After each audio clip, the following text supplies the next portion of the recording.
Yep, we're live. All right, here we are. Welcome back, everybody, to the RationalInvestor.co's Daily Brief, brought to you by the good people at Campbell Soup and Alex Habsburg and Thomas the Bear. How are we doing today, guys? Alex, how are you feeling this morning? I'm pretty good. Awesome. That's good to hear. Hey, there's Ian. Ian, do you get my note? Can you PM me, please? We should probably have a bit of a chat. And Mr. Bear, how you doing today, Mr. Bear? Mr. Bear. I can laugh like Jeff Bezos now. You learned how to do it, eh? Yeah. Way to go. I've got an irritating laugh too. Yeah, if you could PM me in, wouldn't mind chatting with you if you don't mind. All right, so it is Friday. Welcome back to the Frivolity. Got another action-packed daily brief for you. And it looks like Alex is getting nice and settled in his new role. So, bear with us as we sort of work through this. But welcome back, everybody. Mr. Bear is in the lounge, in the house. I don't think I have too much admin stuff to talk about this morning. Level 2ers that just wrote your exam, try and make sure to hold on to that link that you get in your graduating email to register for level 3. Zach, I have to go and actually bug Julian for the link. So as soon as I find that, I'll send that on to you. Andrew, my advice to you at this point, if you're watching, is just finish the candy store, go through all of the concepts, take the next month or so, try and learn all these concepts, and then you'll start seeing setups a little more clearer. So you're just right in the middle of your program. Just keep on keeping on, dude. Let's see. Yeah, I'm not going to address that here. Oh, you know what? I saw a really cool study yesterday. I was so impressed. David put together this study of good old Bitcoin, and I was passing around the site. I was so impressed with it. Now, do understand Bitcoin's a weekly chart. This NASDAQ is a monthly chart, but the correlation here is quite shocking. I posted this in the lounge the other night, but if you want kind of a fun, just sort of study, I'll put that in the lounge again. And I want to give a special shout out to David. I thought you did really good work there, dude. Very impressive. So I wanted to give a shout out to David. Way to go. Okay, that's admin. No big deal. All right, and Ian, you did have a tutorial booked with you with this Toby gentleman, so I'm just going to make sure that he understands the correct time zones, and I wanted to PM with you and just touch base, make sure that you're good to go. So you two are connected there. And after we're done, I don't know whether you're around after the daily brief, but you and I should just touch base, okay? I think he just booked it today, so. Okay, I think I've done my admin stuff. Just a site update. We are slowly migrating towards a Rocket Chat system. And Sjord's been feverishly working away on the screener. So we're getting closer day by day, step by step. We're getting closer. So keep your eyes open for that in the coming week. And, I think what I'll try and do if we could, Alex, we'll let Thomas do his spiel. Great stuff as always. Then when he's done, maybe we'll spend a little bit of extra time at the end of the presentation today, and I'll try and go through this because I can see the backlog is starting to fill up again. So maybe we'll spend like a half hour after the top of the hour just going through that, okay? All right, so Mr. Bear, what's on your mind today? Where are you looking? Stock market's rallying today, just like we were talking about earlier in the week that we wanted to see the market go back up to, come on chart, 2780. I created this little, I don't know whether you can see my chart. And what this is, Alex, this is where we're going to really test you. We're going to be jumping back and forth all over the place here. But yeah, excellent point. Oh, actually, I've got the wrong darn screen up here. Oh, fudge. But I'll say is just simply we had this options expiry window where we kind of figured they hit a home run if they can get the market to close out somewhere in here. And look how they gap the market up this morning. I mean, just so blatant, eh? That's incredible, eh? Okay, I'll flip back to Thomas's screen. Excellent commentary on the stock market and blatant manipulation. Did you want to have talk a little bit about the VIX index? Feel free. Yeah. Yeah. I think that I don't know what that was. Sorry. S&P's bounced off. Didn't say fibs again. This happened yesterday. We saw the S&P's bounce off of Mountain Man, and now we're still headed higher. 13 EMA is acting as resistance. So I'm interested to see what happens next week, right? Like up here is kind of meek as opposed to down here. So I'm wondering, well, let me zoom out and see what this volume profile really looks like. Yeah, so I think a bit of business needs to be done back up in this area. Maybe quickly. I mean, maybe we tag this area Monday, Tuesday. That kind of coincides with our cycle peak idea that we've seen from the cycle guys. And that would also correspond to a rollover. This would be a nice long market structure top. And if they give that to us, I would be very, very nervous to watch this market because this thing has a lot to go down, maybe like filling in this gap area here, or, you know, draw your fibs and take a gander for where this could possibly end up going.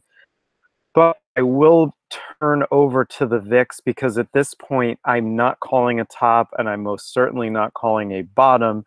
And this is very much no man's land for stock market because we are in the summer time frame and stocks like to act pretty wonky around the time. So if you are trading equities, or specifically the S&P and Dow, make sure that you are being sharp and adhering to your meticulously formed trading plan. So I will move to the VIX now.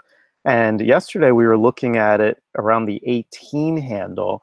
And today, with this 300-point rally Dow, in the VIX come back down and retest the 14.5, 14.7 handle and rally back up.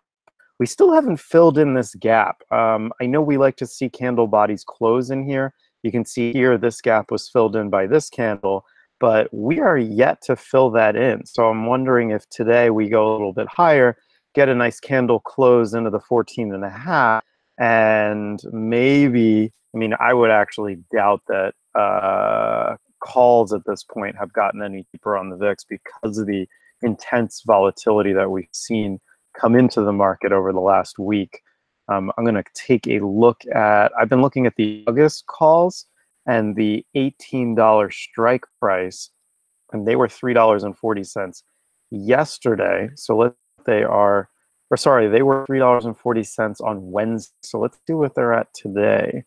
These are $18 calls. Come on, Chrome. And is this the right one? The 8/22 expiration. Wow, these got cheap. $1.70. Huh. That actually might fit nicely with my formula here. I'll have to double check that. But I may be interested in buying these at this point because they have come down, unless I'm looking at the wrong expiration, which could have been September. Brian, do you remember what we... Yeah, I don't know whether you have stuff playing in the background, but your audio is really choppy this morning. Just an FYI for you there. What I was kind of thinking here is we should probably be able to go and pull up. I just got to, how do I do this? It must have been the September calls because these are at 249 right now. That would make a little more sense. I was thinking that we would, why don't we pull up the big chart, guys. Let's see what your options chart actually looks like. VIX, you're playing just the VIX, or is it a derivative? All right, I'm going to assume that you're playing just the straight VIX. And which option is it you're interested? The 14 calls now? 18. 18 calls. All right, so expiring in July, and I think these guys only do the Oh no, I guess that's all of them. Okay, so let's pop back over CBOE. Which series are you looking at here? Are you looking at the big monthlies or the weeklies? I think I was looking at the bigger monthly, and I think it was August that I was looking at. San thought it was August too. All right. So August, let's see what we got here. Whoa, look at that. Oh my goodness. Jesus. So 8/22, that's going to be the July, August 8/22. Oh, that's a Wednesday series. The big one should expire on the 17th. 8/11, 8/22. Oh, that's kind of interesting. Something's missing here. But anyway, looks like this is the big monthly one. I'm not quite sure why the expiration's on the 22nd, though. That seems a bit odd. Okay, so you can see they do not want the market to go out above 120 here. I don't know whether you can see my screen here. 120 is clearly a level of extreme interest for them to try and keep the market below. And it looks to me like they want to try and keep the market above, say, 15 or so. So you were looking at the 18s, and they're 165 to 175 here this morning. I think I was at. I think that this is the reason why I was confused. I was looking at the $14 calls, not the $18. $14 calls are 275 to 285. Yeah, that's cheaper. All right, and then so let's go over and see if we're really lucky. We can get a nice little price chart of these things. So the $14 call, there it is. Let's see what we got. Come on, baby. Ooh, interesting. So can you see the price chart here? You can see the big old gap there at 2.5, eh? So yeah, okay. You know, maybe it's not a bad reference piece for you if you are interested. Yeah, they're still too expensive for me, right? So if I buy the $14 calls with an $18.50 target, I really want this thing to be $2 and, call it 28 cents or less. And we're not there yet. The $18 call or the $14 calls are $2.79. And then actually, where's that gap at on that chart, Brian? Is that in the $2 range? See, there's a big gap, and so I just changed the size to 4. They use the old sort of 1980s URL to drive these charts. I don't know how long these are going to last, so you can go into the address and change it to size 4 to make this a little bigger. So Wayne's saying to change the type to 64. Type? Yeah, in there. The 64? Yeah, let's see what that looks like. I never tried that before. Let's see what. Ooh, all right, you got a line chart. That's sexy. Now we can see what's going on. Yeah. But So interesting how there's really no W here, eh? It's very quick. Jing, jing, jing, jing. So we're probably going to have to come down and revisit this area, this low area. And on the other chart that I just had, you can see there's this big honking gap here, but there's also this cheeky little gap down here at about 2.25 or so. So if you are interested in playing this, my hunch is you probably want to be laser beam focused down there. And that kind of lines up with your numbers, right? Yeah, I think I'm going to be setting my bids there for that August contract. That could be a pretty nice little 1.5 month long profit to wait for, but looks like it could pay off on a double. Well, and also too, this coming week, this is going to be kind of screwy because July 4th is actually on a Wednesday here. So, Canada long weekend, we have Monday off. The 2nd is our holiday. I'm not quite sure how are you Americans handling this. Is the official holiday Wednesday? Yeah, we're all taking like 2 weeks off. We're not going to work at all. The whole country's going to shut down. And Trump declared it a national holiday week. National holiday week. Throw tomatoes at the Canadians. We're going to have a whole bunch of Americans come up to the border and throw tomatoes at us. Wonderful. You guys can throw hair pieces at us back. Yeah, all right. So this could be a bit of a screwy period in the market here. And it wouldn't surprise me that we get some funny business through here.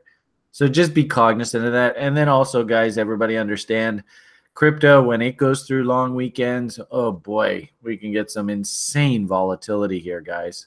So just be prepared for this. It could get very wonky here.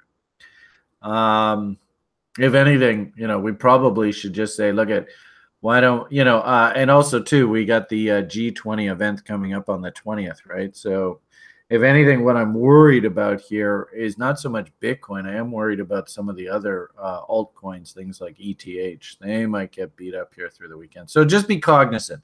Long weekends are screwy, and this is also the end of the quarter.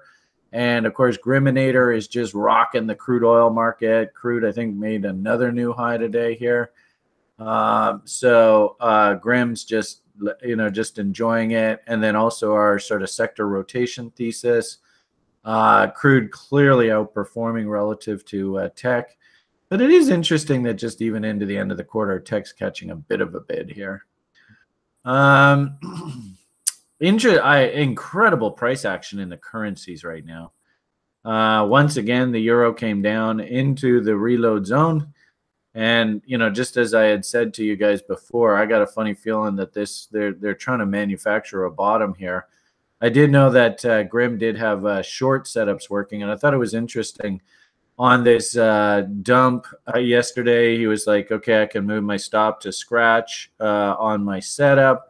And I think it was off of like, maybe a 4-hour chart or something like that. And then on this reversal here, he just hopped at scratch. And, by all means, Grim, if you're here, you can always refresh our community on that. Where are you? Are you over on YouTube?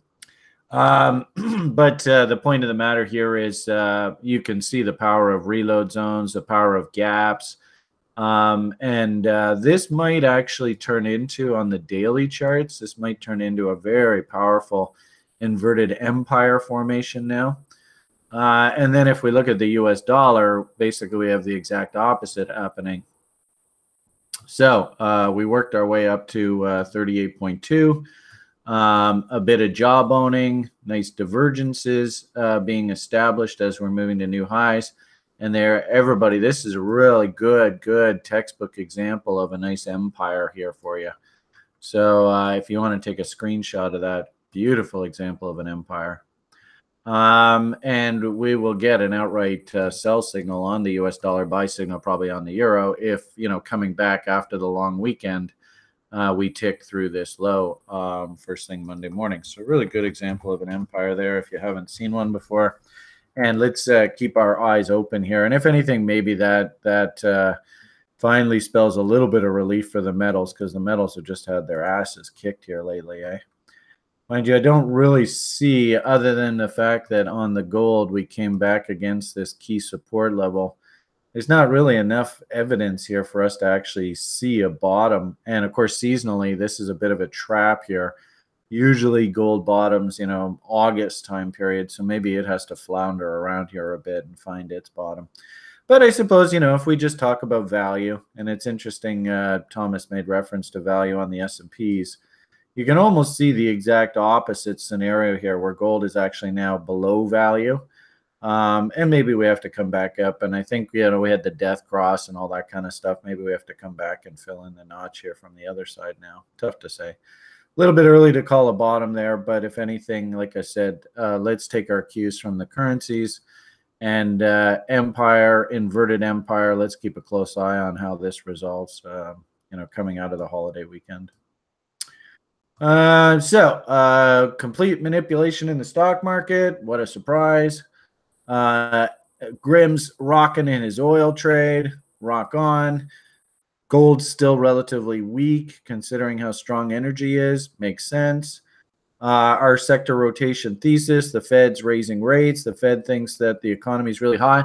First thing, and actually I saw this morning, they announced today that the core PCE inflation index that the Fed uses to set interest rates has now hit its inflation target. We basically spent the past 6 years with their inflation objective well above what current inflation is at. So ironically enough, the Fed's actually got inflation back into the system. Yay! That's kind of sucks for us, which means prices are going to go up.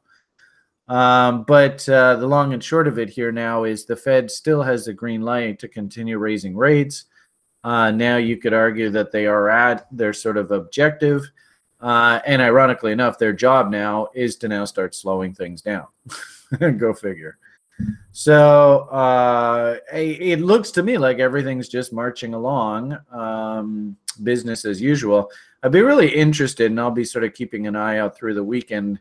I still think, honestly, Thomas, your girl and her comments about euro up top here in the 130 area, I think that's still perfectly valid.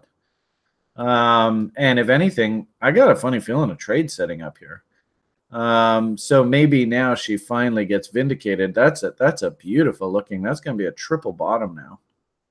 So have you heard anything more from her? Do you guys listen to the Macro Voices guys? Mike, where's Mike? Mike's usually. Oh yeah, they love every week they talk about her thesis and her idea, and there's more and more people coming onto the program the last 2 weeks talking about the dollar and how the dollar is setting up to kind of be in big trouble and push the euro to new highs. So they are kind of slowly getting on board with her thesis. I think the question really comes down to timing.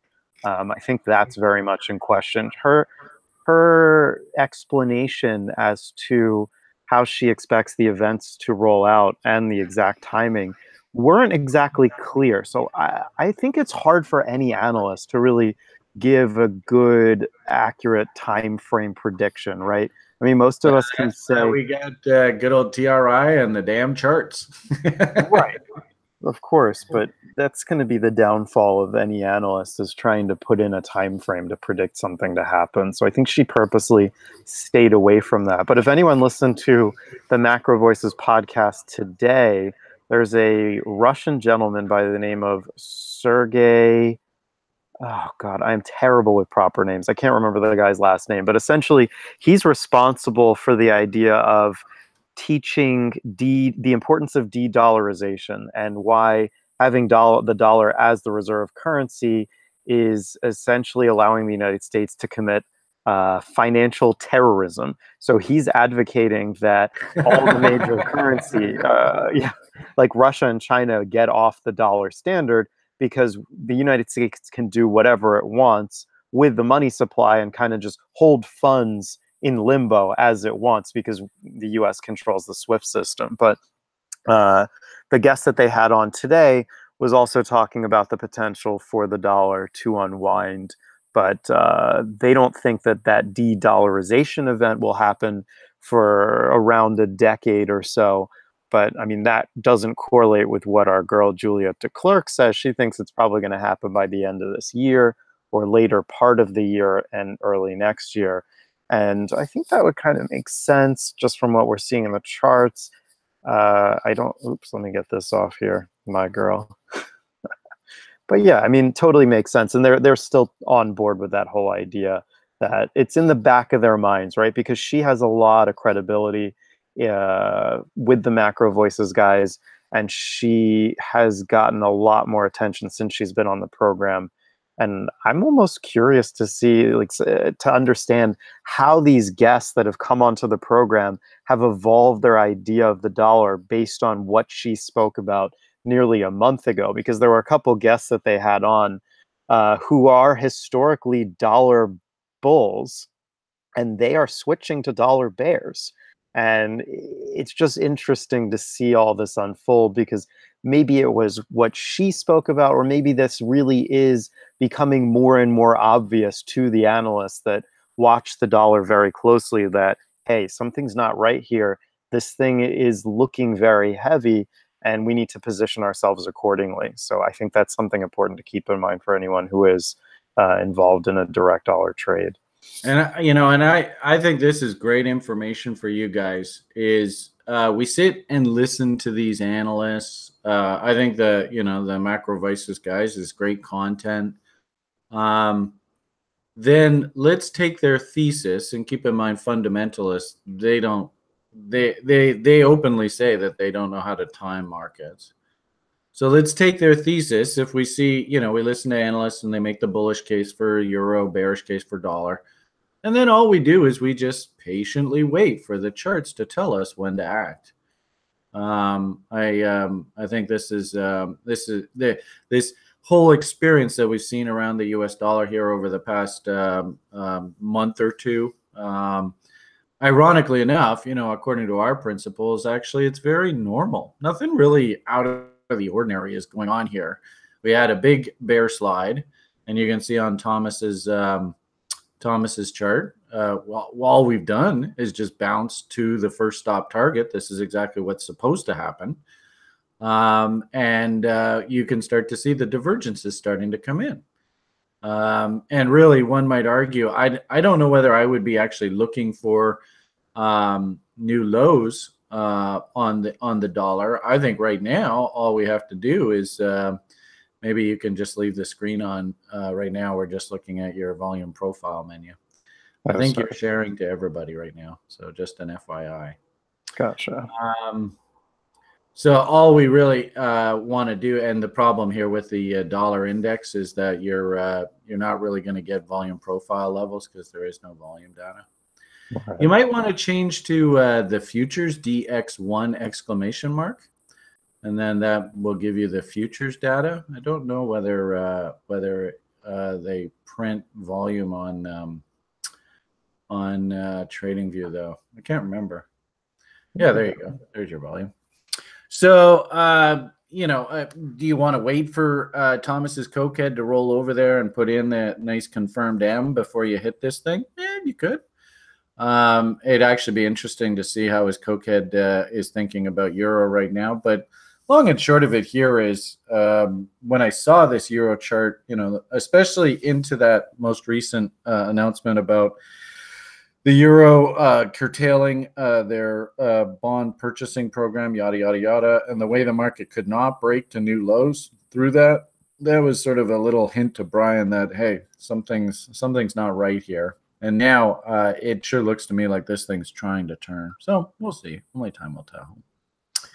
Okay, so we talked a little bit about stock market. We talked a little bit about currencies. We are heading into second quarter earnings season for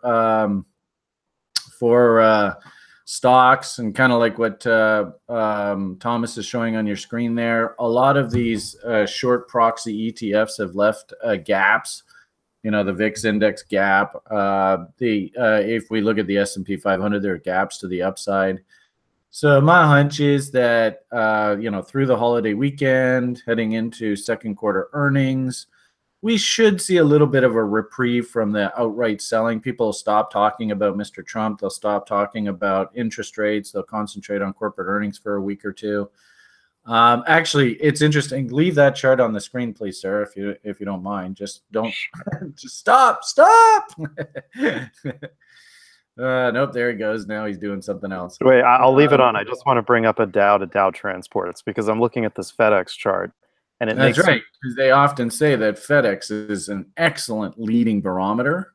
And actually, it'd be interesting to see what that Dow transport Dow ratio looks like. I haven't looked at that in a bit. In fact, here, why don't I load that up? I got it. I see a massive double top on his chart there. So if anything, maybe we've got a case of Dow theory here, and we should probably just keep an eye on this. If the Dow can break to new highs, but the transports can't, then that spells trouble. Let's see, is this? Yeah, this is the transports. Okay, so if I zoom out here, you can see that on this latest push higher here in the Dow, and actually really didn't even translate into anything. But look at that beautiful top in the, and I'll just pop on over here. Look at that beautiful top in the transports up here. So if we see a push higher here in the Dow and it pushes to new highs, but we do not see a corresponding push to new high in the transports, that's a Dow theory sell signal, actually. And here's probably a good example, right, where the Dow is pushing to new highs, but the transports had already broken down, and look out. So I think that's really interesting information that you had there just a moment ago on that FedEx. And really, I think it just generally makes sense. We're at the end of a very long cycle here. And if this guy's breaking down, then that can't be a good sign for the broader economy, because it just simply means that goods and services are not being shipped around the society. All right. So what are you thinking here? And actually, there's some cheeky little gaps up top. So if we do get a nice little counter trend rally in the stock market back up top, we could maybe keep a close eye on this guy. Maybe we'll pull up some options on this thing and keep an eye on that sort of 270 area, 260, 270 area for a potential trade. I don't know. These two charts look pretty similar to me. Well, but the fact that the FedEx is that, because change that to a line chart, right? Change that to a weekly chart and then change it to a line chart. It's almost like we're saying the FedEx is the leading indicator here. And if this is any kind of indication of what's going to happen here, this is a breakdown. I mean, this thing is a failure right now. Yeah, and really that's our whole thesis, right? The cycle guys, right? Let's say, in fact, that almost looks exactly like what those cycle guys we're sort of projecting for the major indexes, eh? Yeah. All right, so rah, stocks suck. All right, now what? I guess we got to go and look at how shitty crypto looks now. Well, the irony of it all is I still believe, and I've always believed this, I think that crypto is actually a really good leading indicator for this economic cycle. So with Bitcoin breaking and on its knees, it wouldn't surprise me if the stock market does the same.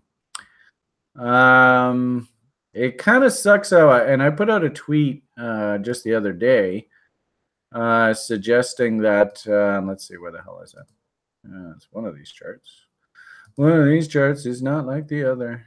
I always do this. Sorry, bear with me here, everybody. There we are. It's this one.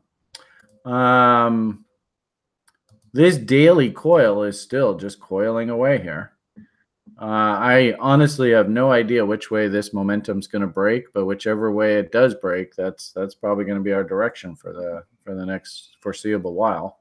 If we're really lucky, maybe we can get through the weekend with some fuckery. We see prices zip around, but we don't actually break down through this. And then we might even, and I've seen this happen before, where you get sort of like a head fake.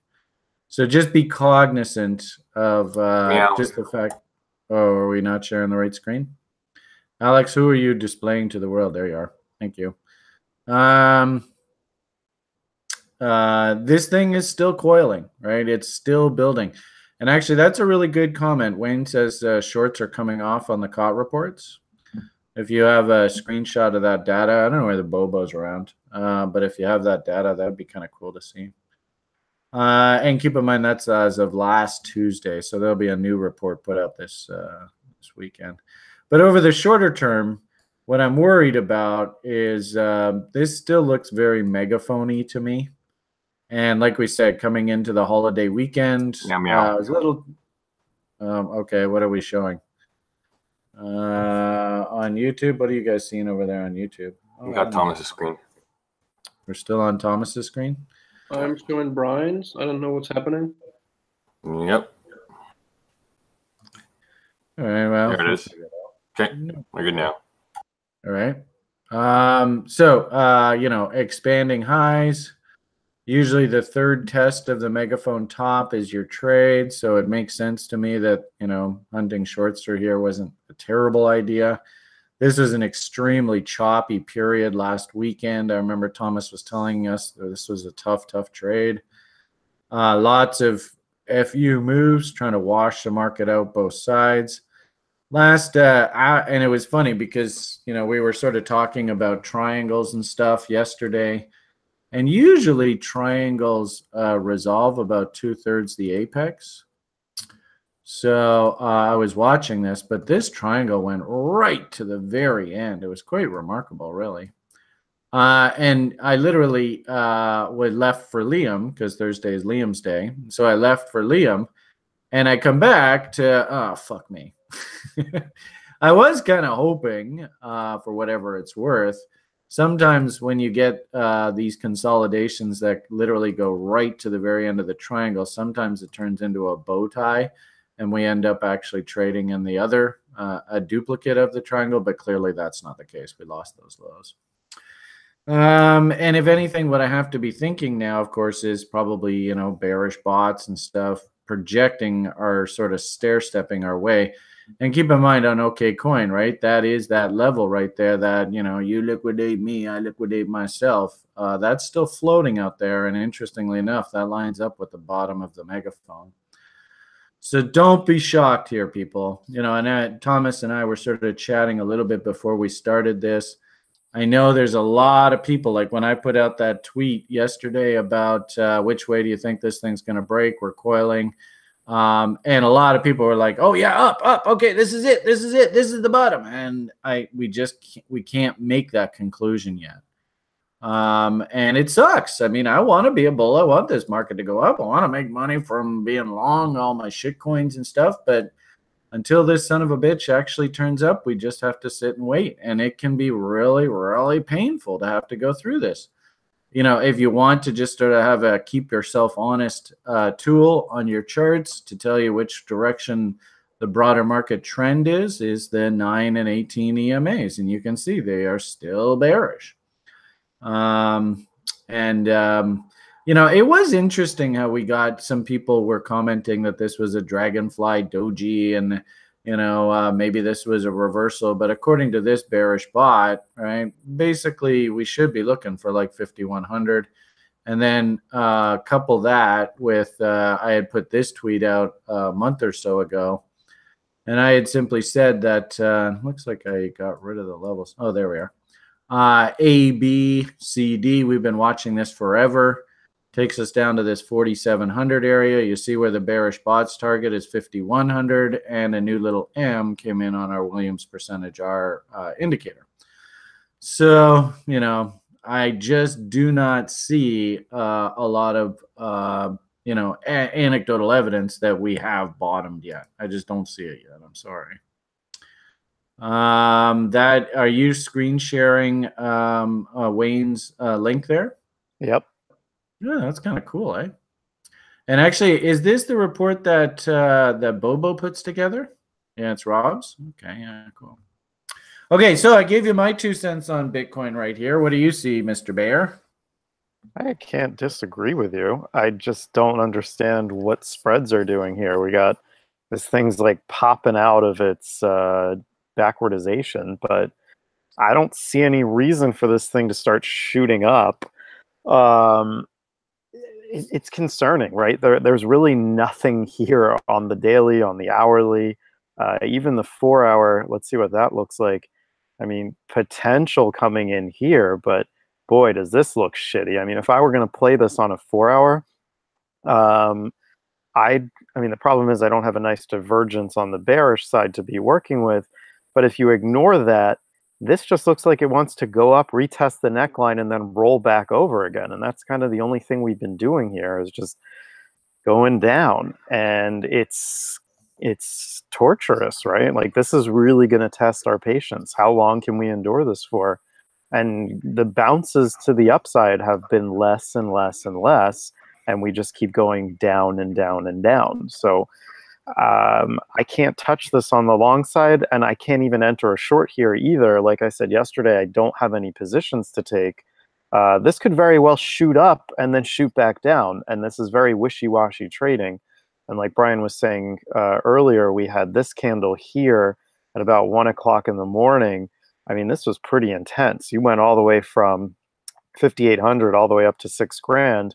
And you just washed both sides of the stops out here. You made new lows, you made new highs, and really what was the grand sum of this entire move was jack shit. That's the market we're in, is it's just a bunch of nothing.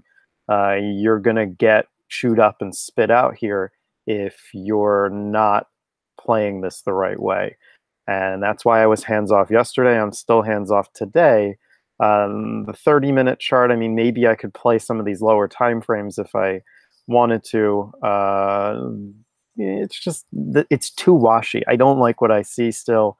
And I may just take the weekend off from trading here, depending on what happens for the rest of the day. But I have no feel for the market right now, and the indicators aren't giving me any signals. So that's really what I'm seeing on Bitcoin. Ethereum looks really shitty. Also, they have this like really wonky top come in here. It was actually a harmonic here on the 60-minute. And I remember watching this thing moving higher, and it just took so long to stair step higher, and then momentum fell off a cliff. And sure enough, so did price. And that was your indication that this market still isn't ready to bottom. And if any, Ethereum, to me, looks a little worse than Bitcoin, mainly because it's making more worrisome lows than the Bitcoin price is.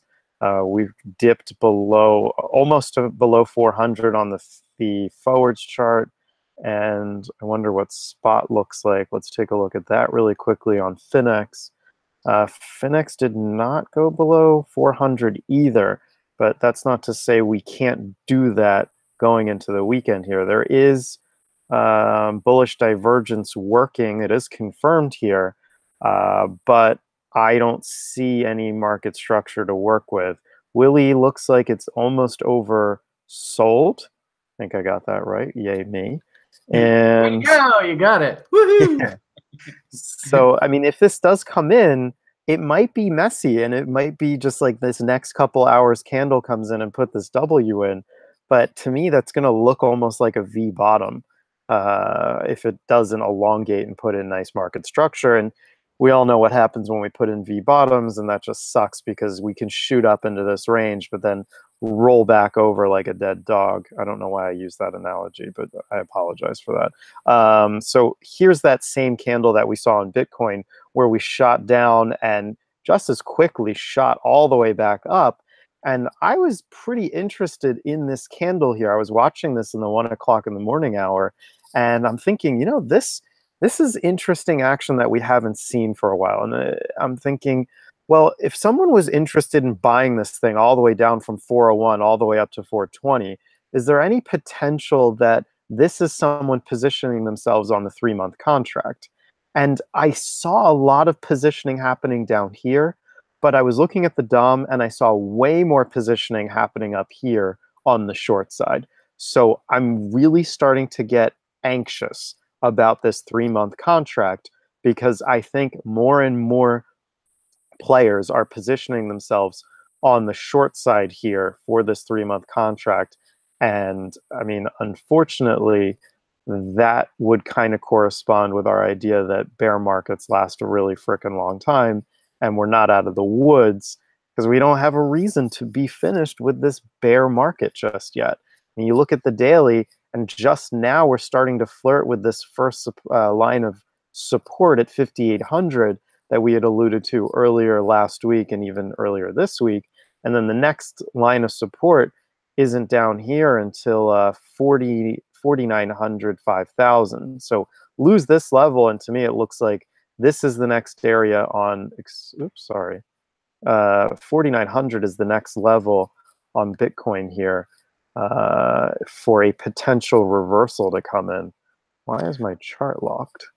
Yeah, I noticed too, if you look at my screen here, the problem I've seen historically is that I've seen that Ethereum likes to rally the sort of the first half of the year. And then conversely, Bitcoin usually tops out the first half of the year and troughs the middle of the year. So looking at a Bitcoin Ethereum cross, I don't know, can we see any letters of the alphabet that are coming in here? This is getting a little bit concerning. So yeah, and it's interesting how the M's, basically you can see the bot levels. And I remember last I don't know whether it was, I think it was last summer, we had a few people that were on the site that were actually looking for Ethereum to go right back down to its original lows.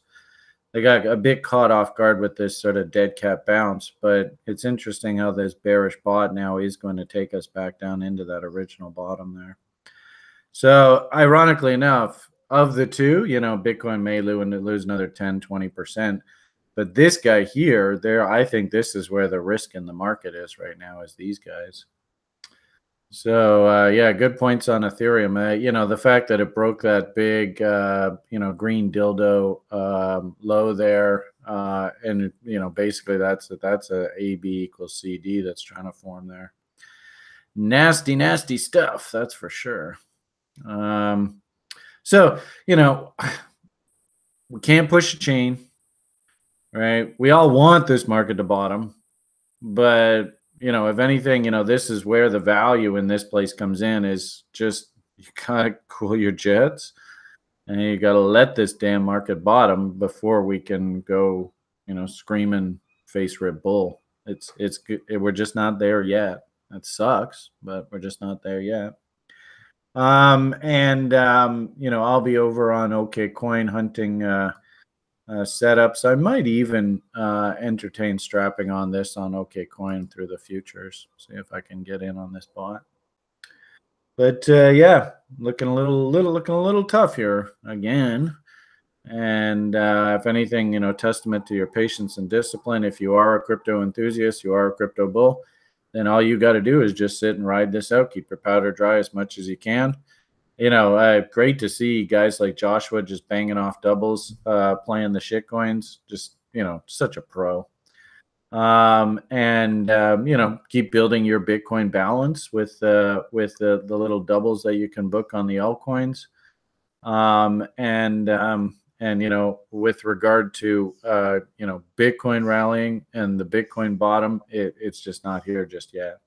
Now, hopefully, what we can get, hope. It's a nice big capitulation event, nice washout. Maybe it happens through this holiday weekend where everybody's off, you know, having hot dogs and hamburgers and stuff and being with the family. And of course, crypto, that's when they'll tank Bitcoin, you know, typical long weekend action. And maybe we can finally mark a capitulation bottom and we can start the game all over again. I definitely think we're closer to the bottom than the top, but unfortunately, we're just not there just yet. So. Okay, anything else? What's good old Litecoin looking like these days? Is Litecoin turned around? Yeah, I was thinking about what you said yesterday, and you know, we've been always kind of going in and out of the thought process that Litecoin is a leading indicator, and sometimes it is and sometimes it isn't. But I can't help but acknowledge what you had said yesterday about Litecoin being a leading indicator. And it looks like Litecoin dropped and dumped and led this market lower. I mean, this thing dumped yesterday during the daily brief, and it was the first thing to really get this move started. It showed weakness before the rest of the market broadcasted its weakness from the internals. And I just wanted to point that out. I find it fascinating. So maybe Litecoin is functioning as our leading indicator, leading us lower here. But so far as like trading wise and using that to our advantage, I don't see anything from the last 4 hours showing us that I can take a trade based off of, or even use it as a kind of like as the leading indicator for a trade is what I meant to say.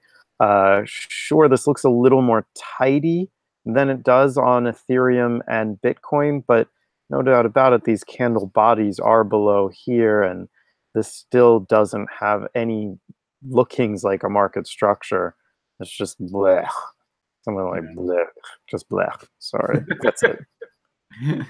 That's I think that's actually one of the analysts' gradings on Wall Street is blah. Yeah. Crypto's been downgraded to triple blech.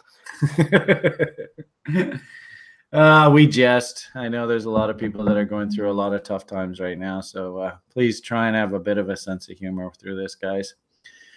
We will slog our way through. All right, what do you got here? Tether double spending vulnerability confirmed. Uh-oh, here we go again. Yeah, so this is something that was discovered by a private Chinese cybersecurity firm by the name of SlowMist, and they put out a tweet that if you read Chinese, I'd love if you could come on and translate this, because the direct translation into English is kind of wishy-washy, but essentially I'll sum it up for us. And what's happened here is that someone found a way of changing the raw data that, or at least how you're going to send Tether to an exchange. So if you mess around with some of the data in here, what happens is you can pull off what's called a double spend or a double send, in that if I sent my Tether to, for instance, Bitfinex, if I did the same exact thing to Kraken, the system, like the Tether blockchain, wouldn't be able to tell that I did it twice if I change this one area here that would allow the exchanges to tell that, hey, this has already happened, we shouldn't credit the user's account. Well, it turns out that this may not actually be a flaw in the Tether protocol itself, but more so a flaw in the way that exchanges are processing the way that Tether is sent to them. Now, there's not a lot of clarity on this, and I certainly don't have the technical background for Tether or the blockchain here to be able to figure out how and why this is only a vulnerability for the exchanges and not the underlying Tether protocol itself, because I would find that those two things would come hand in hand, but people smarter than me are saying that the exchanges are the ones that need to figure out how to make sure this doesn't happen. And this individual who wrote up this article reached out to all of the exchanges, and the only exchange that got back to him was OK Exchange. And OK Exchange was like, yes, we're aware of it, and we're doing what we can. And they're saying that we confirm that OK Exchange is not exposed to this vulnerability. So this was updated 4 hours ago. So they say, we confirm they're not exposed to the vulnerability. Rest assured, blah, blah, blah.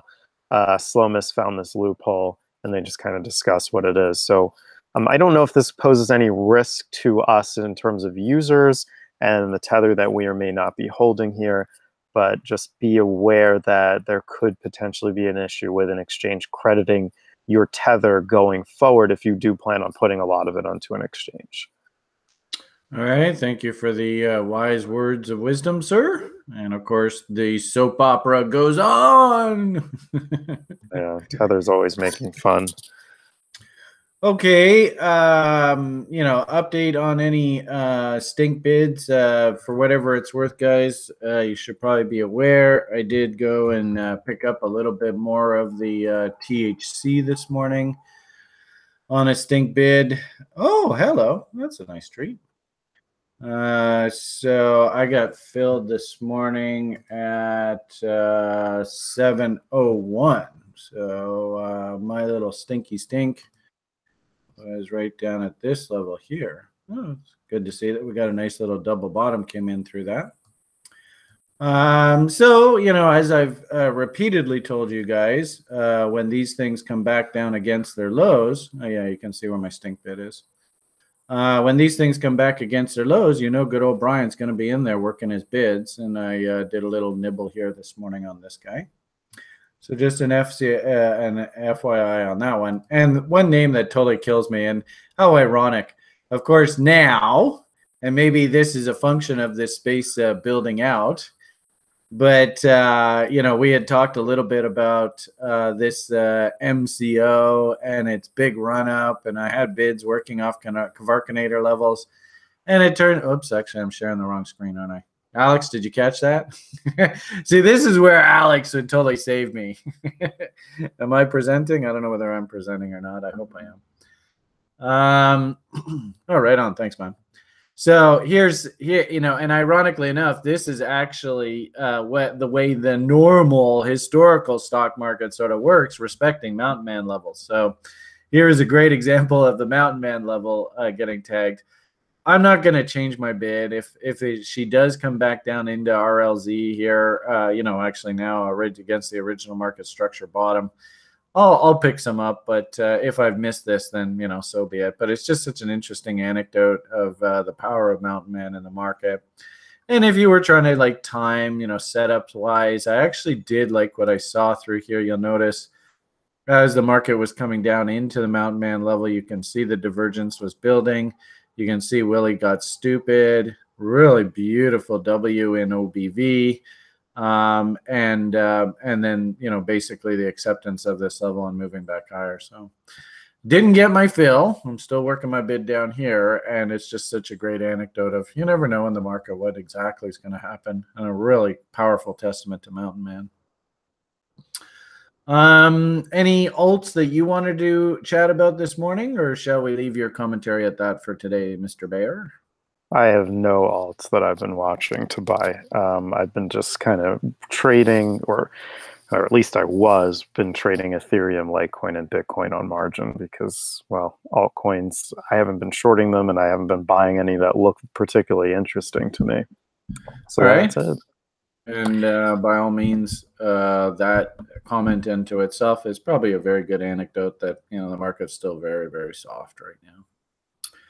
Okay, I said that I was going to take some time at the end of today's broadcast and just go through some of your questions and requests. So it is basically the top of the hour. Thomas, of course, knocked the cover off the ball as he always does. Thank you very much, sir. Totally appreciate your input.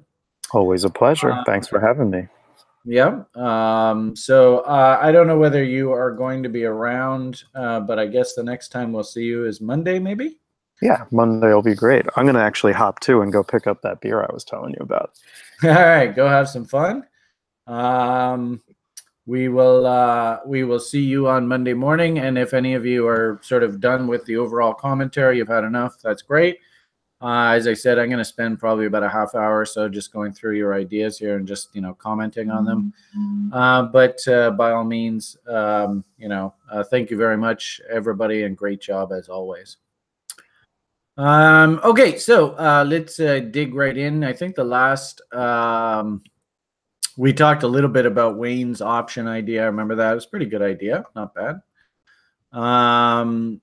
XSN. I seem to remember we did that and we found that other little altcoin that actually looked really interesting to me. I'm still just sort of watching it on my screen here.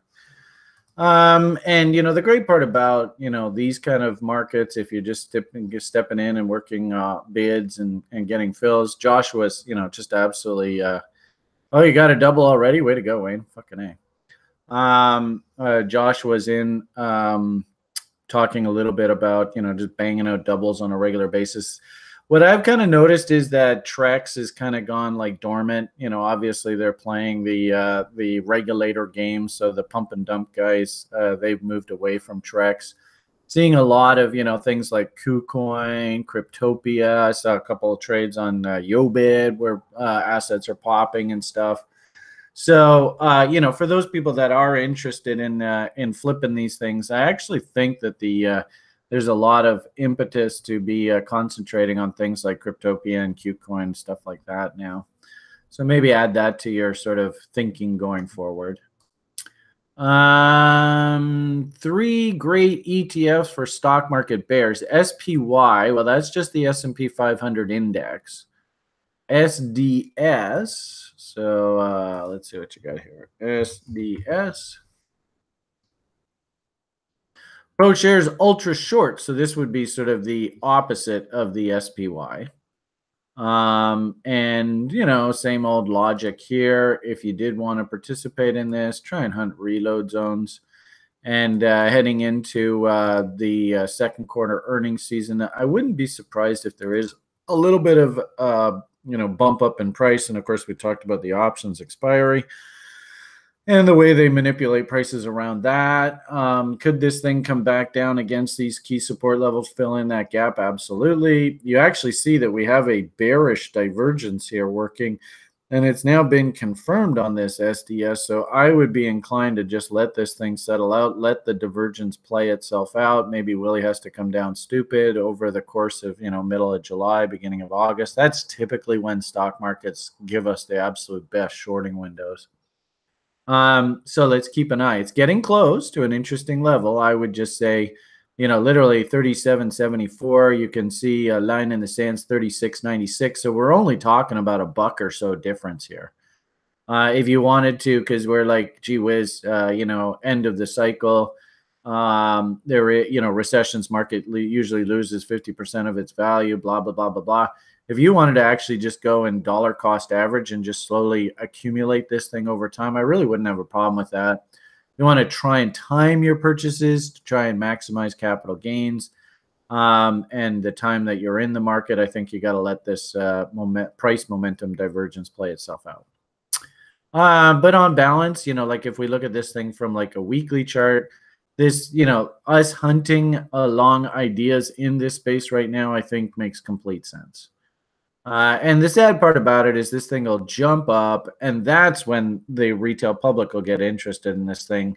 And that's when we don't want to be interested. But I can definitely see, there's a nice little island top up here that could easily be filled. And that's fucking $90, eh? So I like how you're thinking. And we've talked lots about this recently. It's not a bad idea at all. Just maybe timing wise, we could just cool our jets maybe a week or two, maybe a couple weeks. See how the market looks sort of middle of July. I got a funny feeling that's probably where our top is going to come in. And then looking at the other one, should probably be the same thing, SQQQ. We've been talking recently about shorting things like Twitter. I showed you guys the Canadian tech sector, just looks like a train wreck. So on balance, same sort of logic here. Interesting how this thing, though, just, hasn't quite put in RW yet. Same sort of logic as what we just talked about. Big gap here. Let's let the market come down, test this low, fill in this gap. And ideally, kind of like what we saw out of that euro, what we'd love to see is the market come down here, put in a nice W, and rock and roll. That would be like ideal scenario. It doesn't quite happen that often. But if I was hunting a trade setup here, that's what I would be thinking. You can see Willie was stupidly oversold. Really nice base, nice bullish divergence, nice W and OBV. So if you wanted to go shopping in here, I really don't have a problem with that at all either. We probably, level threeers, especially Wayne. I think you were the one who was asking about this. No, who was this? This was David Davis. Level threeers, I might suggest we start pulling up options chains and taking a look at how we could play this on the long side. I did have a few people in the lounge this morning saying, hey, I want to trade options. I want to get in options. I'm level one. I just got my trading play going. Okay, I want to go trade options. I would definitely suggest that you go very, very slowly with options, right? It's extremely easy to lose money in options. So there's a reason why I don't teach the options until the level 3. And there's a whole bunch of nomenclature and shit that you have to understand with the way options work, right, Ian? How you doing on your exam preparation? Are you ready for the options? Struggling. Yeah, so I had it. I had a takes a tutorial while. with Ian the other day, and he was kind of like, oh, fuck me, man. I'm not ready for this exam. So it's a lot of information. And, if anything, if you're new to the site, you've done the level 1, you hear Brian talking about options, well, great. Take the next time, if, the next maybe 6 months, paper trade, all of these things, build out a nice ledger of paper trades.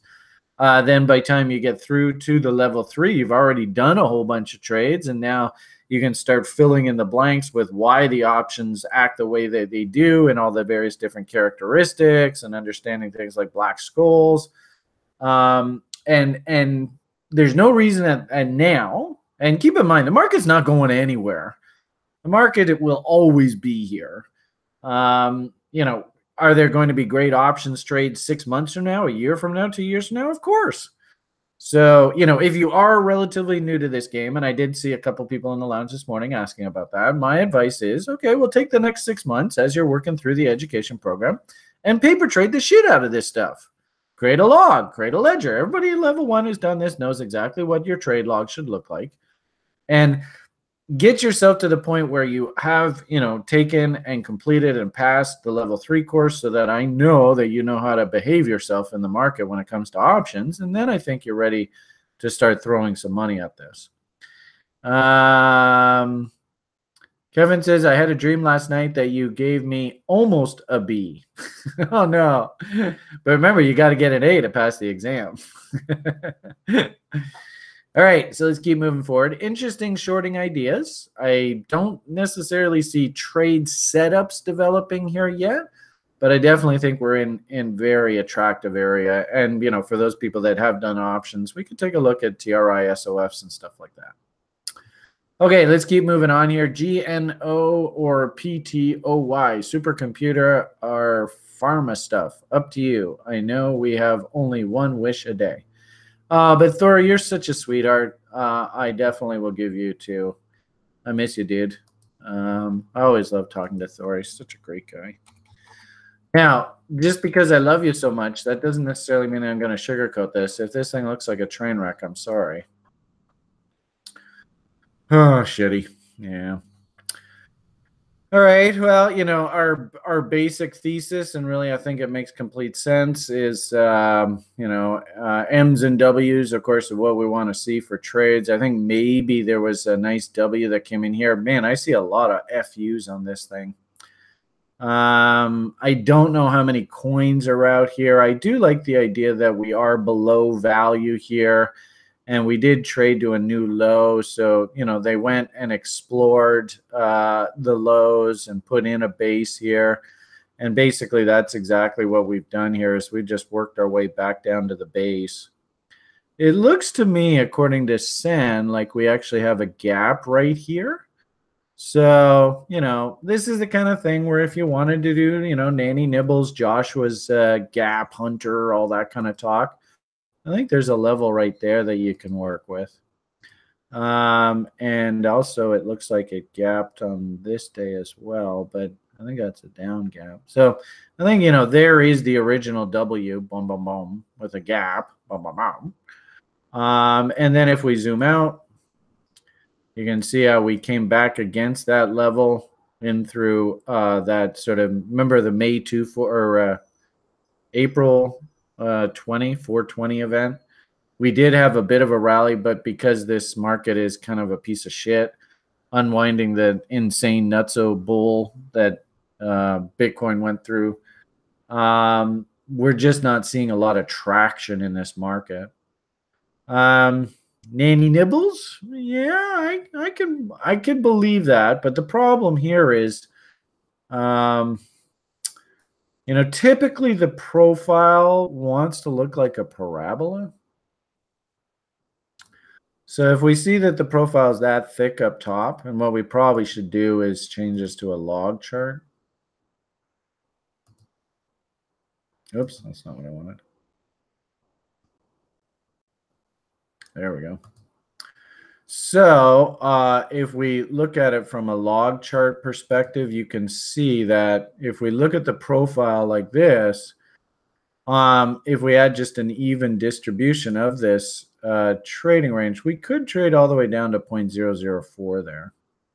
So be cognizant of that, right? Maybe that's sort of the big capitulation event, the big dump, sell everything, despair, all that kind of stuff. It wouldn't surprise me one bit.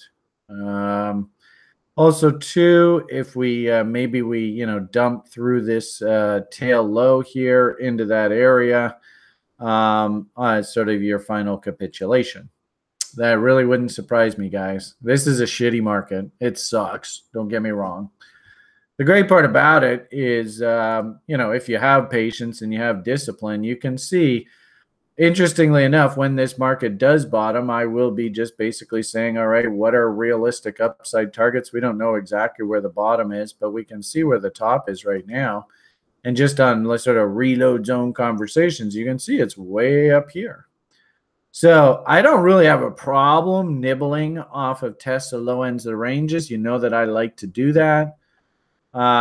We probably had a very cute little trade develop here. That's what that was, that move there. Could you have gotten a double 0.008 to 0.1? Look at that 0.159. So basically that was almost exactly the double off of that bottom. Do we have a bottom to work with right now? No. We are at a very interesting and powerful level with this gap. Could I nibble? Sure. I've already got a whack of it on the books. So for a guy like me, there's nothing to do right now. You know, and as we sort of, you know, typically talk about what does sort of a bottom look like? Well, we got to wait for probably a nice W to come in. Show me a market that's making higher lows and higher highs, kind of like that MCO what we saw. And you can see it's just not here just yet. So nibble worthy against the bottom end of the range. Okay. Keep those damn nibbles small. Pound the table. We're heading up. Nope.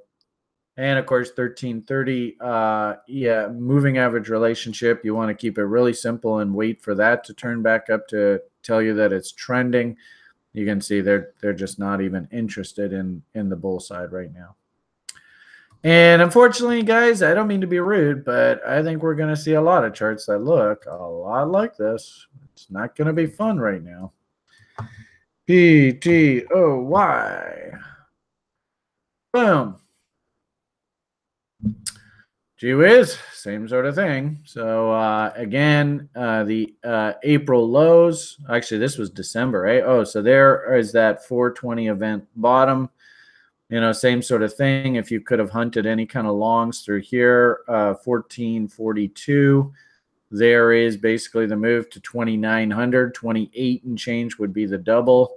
So you can see how critical it is that you have these damn open orders sell have on a doubles working. Market fell apart, broke those April lows, almost exactly like that other one.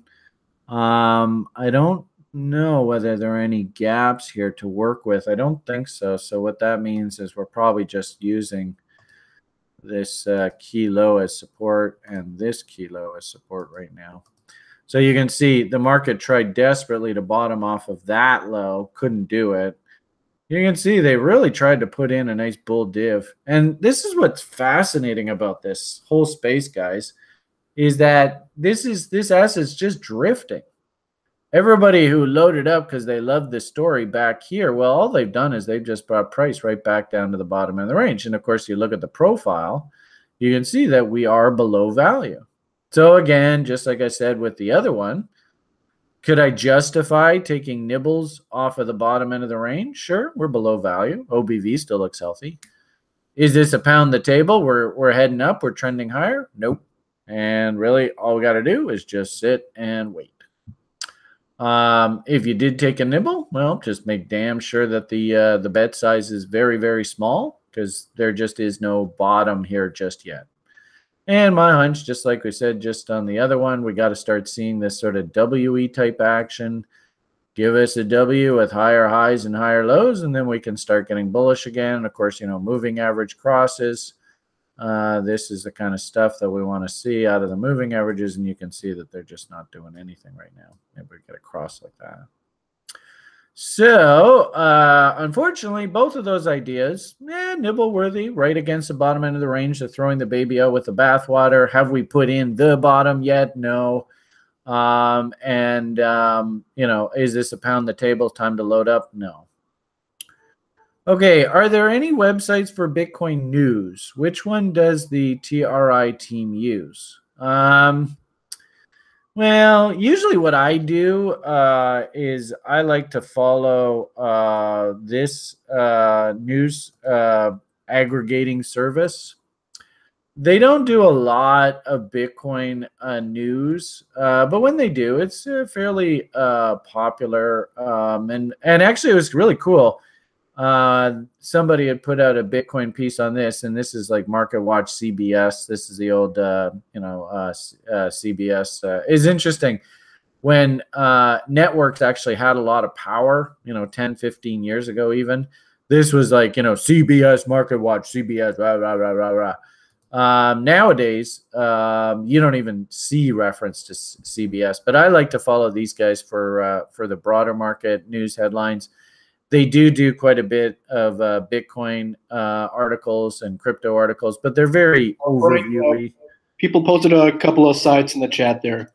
So all right, thank you. Brian Beamish posted CCN. Thank you, Brian Beamish. I swear, that guy is one stand-up guy. And CoinGraph and LinkedIn posted Crypto Panic and Cointelegraph. So I guess there are a lot of websites out there, and of course, their coverage is often mostly the same. But yeah.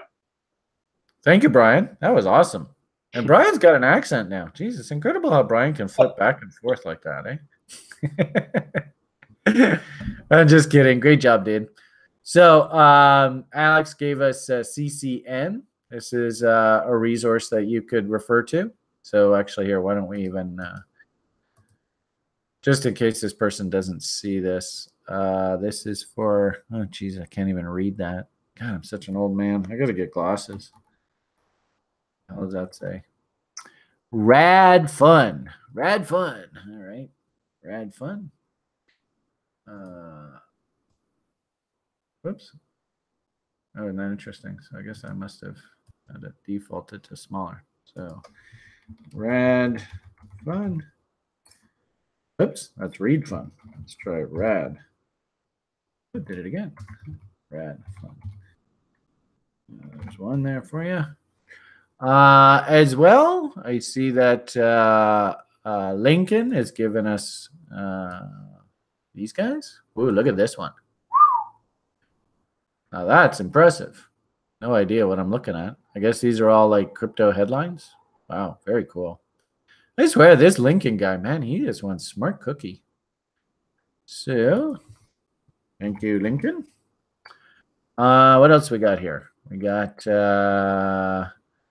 this Brian Beamish guy's giving us another one. Jesus, guy.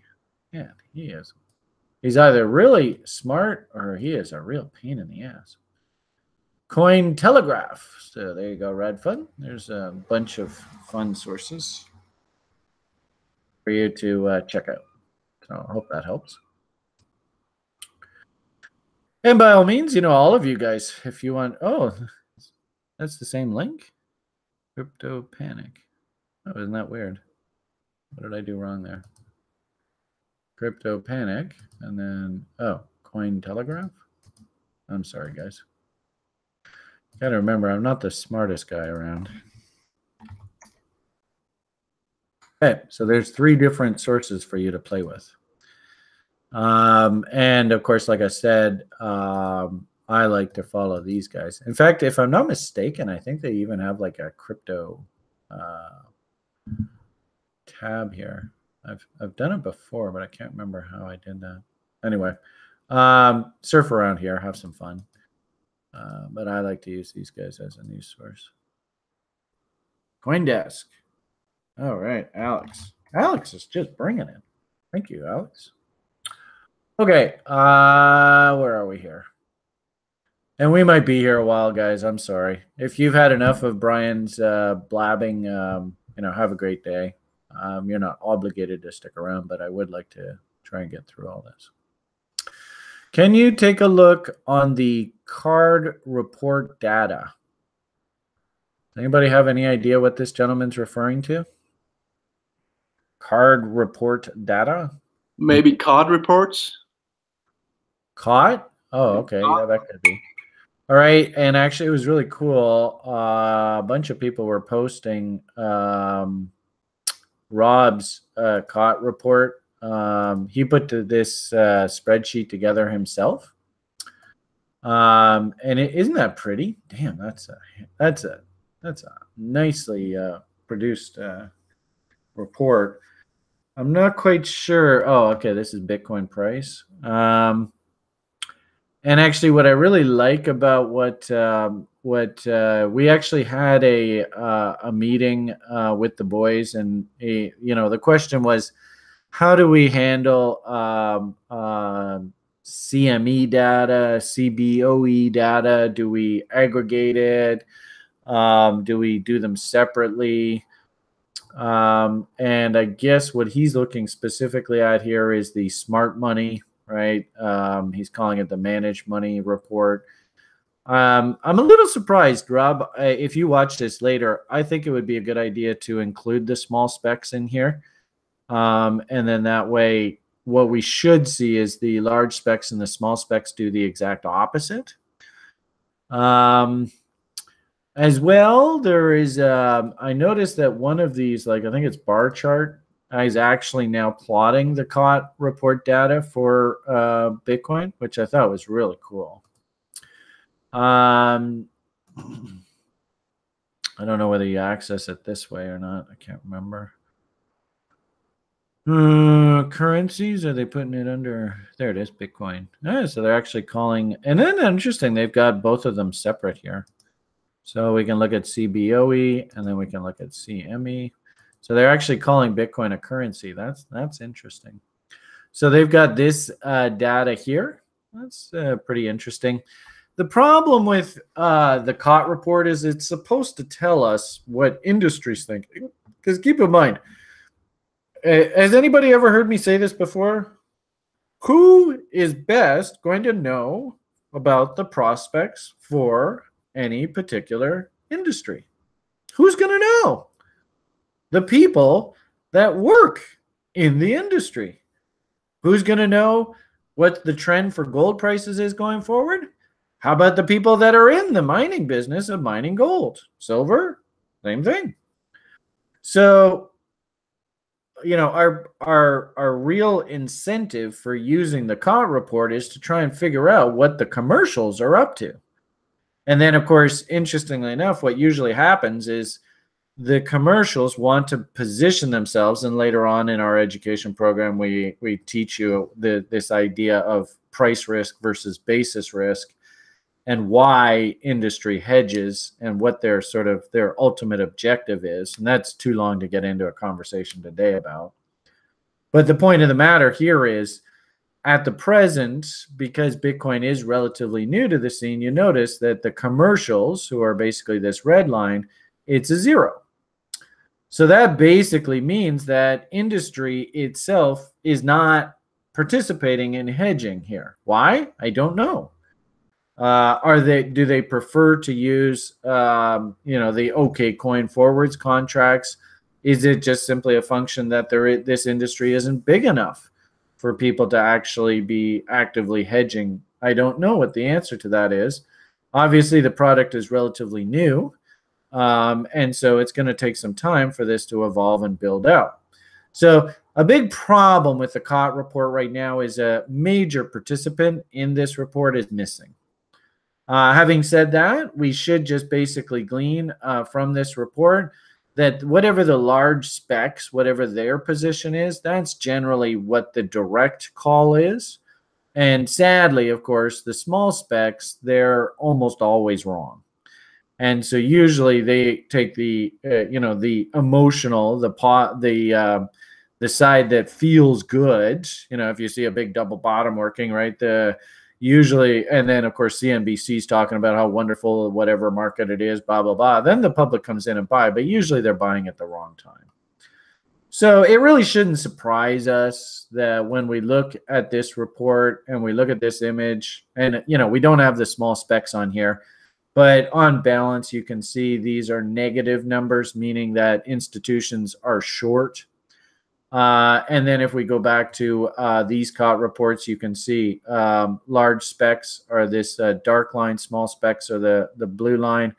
Large specs are short, small specs are the public are long.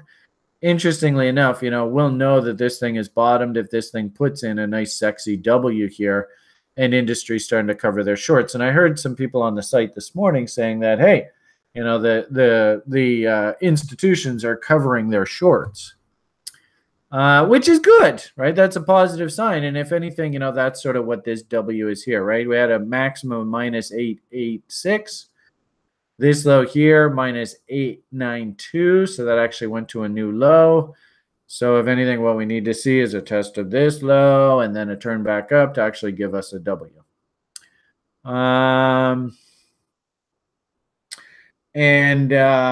guess I'm not quite sure I can interpret the difference between the two here. I'm thinking, and this is just talking out my butt, that this bottom one here is the CBOE and this top one here is the CME. I don't know whether I can get enough information to actually come to conclusions out of this. But what I would simply say is we're probably going to see some sort of capitulation event. Maybe Bitcoin has to dump down to like 4,000 or whatever. And interestingly enough, the small specs will panic dump and just get out. I gotta go, get me out. And ironically enough, it will be the large institutions that will be buying those positions. And that will put an M in the small specs. They're wrong, right? So they're putting an M in, they're getting out, they're dumping, they're panicking, and then that's the bottom. The large specs will put in a W, right? And buying up all the positions that the small specs are dumping, and that will mark the bottom. So ideally, we'd love to see, we can't really make any grand conclusions about small specs. They're too small. They can't drive the direction of the market. Really, for us at present, for us to use this COT data, we have to watch the large specs, and we'd like to see them put in a structural bottom here and actually W out. And we see that on balance, they're actually adding to their positions. They're not getting rid of them. So that would be my comment on the COT report right now. Okay, I sure hope that helps. Are you guys getting any value out of my rants here? I hope so. Actually, I want to keep this. I'm going to add this page. That's a fucking kick-ass page Lincoln showed us. I think I'll add that to the site. Okay, next one. INFI at BATS, Infi Pharmaceuticals. INFI. And remember our conversation yesterday with Thomas about pharma names? Yeah, okay. This is starting to make sense. In essence, this thing was $40-50. I suppose you could argue as the economy is feeling better, money's coming out of the pharma sector. I don't know what the story is on this thing in particular. I would just simply say for now, especially with this massive gap lower, that's clearly the top end of your trading range. That's the bottom end of your trading range.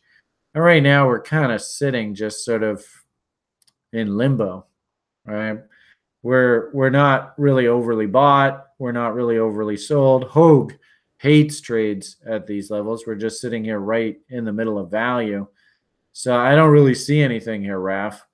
If this thing can dump against these lows, I definitely like the idea of shopping on the long side. If this thing can, rally up against the top, kind of like this, and show signs of failure, I don't mind shorting against the top end of the range, looking to cover at the 50% level. The interesting thing is you guys hopefully can see if we just do 50% rule. And actually, this looks like it's still a log scale, so I'll change it back for this conversation. Right, so there is basically halfway through that range. Guys that are buying against the bottom end of the range, taking profits. Guys that are shorting against the top end of the range, taking profits. Right here, is there really that great of an idea? I just don't see anything. It's just sort of middle of the road, dude. If we can dip down against these lows and start Wing like this, well, then I think maybe we got to trade. Right now, there's just nothing for me to do there. Sorry, dude. Hi, Brian. I'd be curious to understand what pit traders are actually doing when they are standing around shouting. Well, actually, you know what? You want a really good education, and we were showing this on the site this morning. My advice to you is to go and watch that Trading Places video of the frozen concentrated orange juice pit action. So here is the how do I do this? I'll put that over there. Here is the event of the frozen concentrated orange juice scene in this Trading Places movie. It's a really, and actually what I would also suggest you do is watch the, they have a video on here on the making of Trading Places movie. And really, really good education. They go into how they break down what are the hand signals and stuff. It would take me way too long to try and explain everything that's going on here. It looks like Julian. And really good analogy of how the pit works. And in essence, just in simplest terms, What page was that? Did I get rid of that? There it is. When you get crop reports in the agricultural industry, that's a big supply variable. And if a central reporting agency comes out and says the crop is really good, that means that there's not a concern about supply. In fact, supply is going to be pretty heavy. If you just think about pure supply and demand dynamics, if supply rises and is perceived to be rising, which way should price go? Down. So in essence, these people are all you can see they're ticking down the clock. You can see they're waiting for the important crop report and the opening of trading. So you can see the opening buzzer. And in essence, they're all just going to start taking positions. And this scene is all about this guy here and the old guys up in the booth, these two guys trying to corner this market. And so he comes along and he's just buying everything up because he wants to corner the market, because they believe that the report that's going to come out is going to show that the supply of oranges is collapsing. It's falling. Frost was really bad. And a whole bunch of the crop was wiped out. If you have decreasing supply, then that's going to supply and demand, right? That's going to increase price. So really good, sort of very simple walkthrough. Just watch what they do. And this guy here is basically trying to corner the market. Then when, yeah, that's right. Well, the Atkins diet killed the orange juice market into the 90s there, right? And then, it's really interesting, Lincoln. Literally the day that guy died, he died of a heart attack. And literally the day the guy died, orange juice prices like locked limit up. Because everybody's like, finally, that fucker is gone. That's because orange juice is very high in carbohydrates. And Atkins was, and this Atkins diet was all about removing carbohydrates from your diet. So the guy goes and dies of a heart attack in his 70s, and people are like, well, fuck it, I'm not going to do that diet if I'm going to die in my 70s from a heart attack. And instantly orange juice prices just vaulted higher. So kind of a funny side story. So my advice to you, Julian, is, with what I just said about supply and demand, try and just understand what these guys are doing. And all they're doing is they're just taking positions, right? So all of these people that you see in the pits here barking orders, they all work for like old gray hairs, right? So these are the gray hairs, the money people, and their employee is down here in the pits, basically trying to buy up the market. And these guys are like, hey, look at the old guys upstairs, the gray hairs, they've got their broker in there buying up the orange juice market. There he is. That's him. He's buying up the market for the old guys, right? He's just a floor broker. There he is, right? He's just buying it up. And here's our heroes, right? They know that the market's going to go the other direction, and then they start taking the opposite position, and all hell breaks loose. So it's really, ironically enough, it was a lighthearted movie. It was kind of funny. It was, Eddie Murphy, jokes and laughs and stuff. But ironically enough, this is one of the best movies I've ever seen about the futures trading pits and the whole mechanism of how the floor works. So it's a great movie. So do yourself a favor and go and watch that, Julian. Okay, how are we doing on our list here? Am I making any progress? Also, one YouTube personality says the most indicators are designed by brokers to get more money from the public and are not used by professional traders who mainly just use volume. Well, be careful with this assumption, because in essence,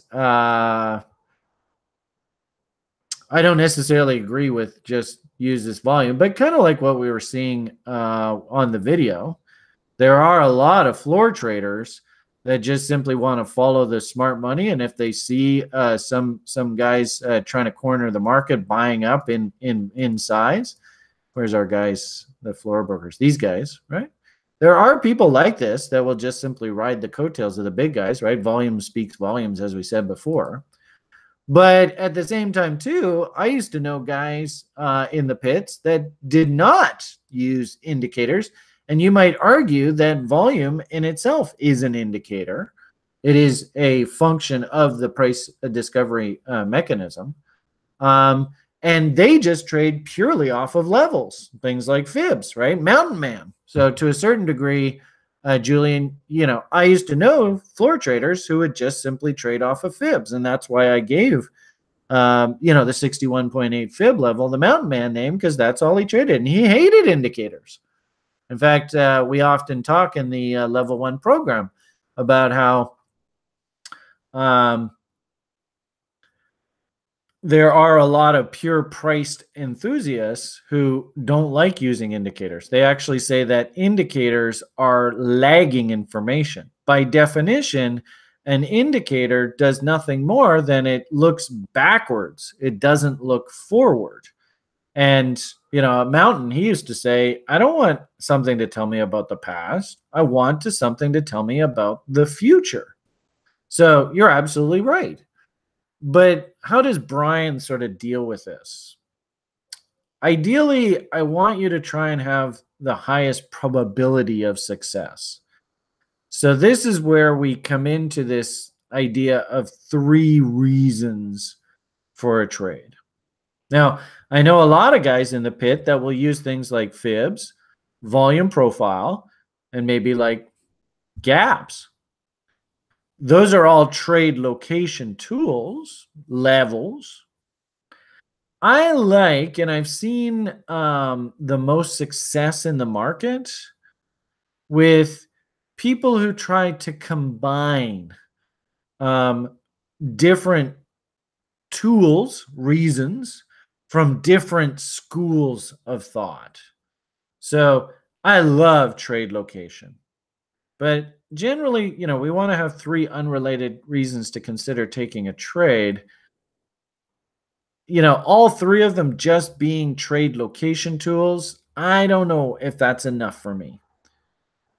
To set you guys up for success and give you the highest probability of success, and Thomas demonstrates it here on a daily basis, I really like the concept of divergence in indicators. In essence, your indicator, and this is, if we use the concept of divergence, and of course we teach this extensively in our level 1 program, if you use the concept of divergence, then we can actually have our indicators tell us about the future, not the past.